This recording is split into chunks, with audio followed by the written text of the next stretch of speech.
எந்த இடத்தில் அடி எந்த இடத்தில் ஏன் இதயம் துடிக்குது அந்த இடத்தில் அடி அந்த இடத்தில் ஏன் ஆஸ்தி இருக்குது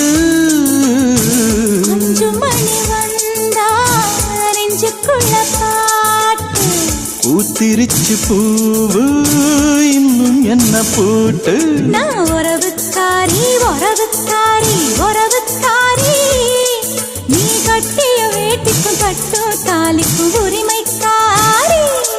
நான் உறவுக்காரன் உறவுக்காரன் உறவுக்காரன் நீ கட்டிய சேலைக்கும் கட்டும் தாலிக்கும் உரிமைக்காரன் வச்சரிசி நாதா அச்சு வெள்ள நீதா ஒன்னில்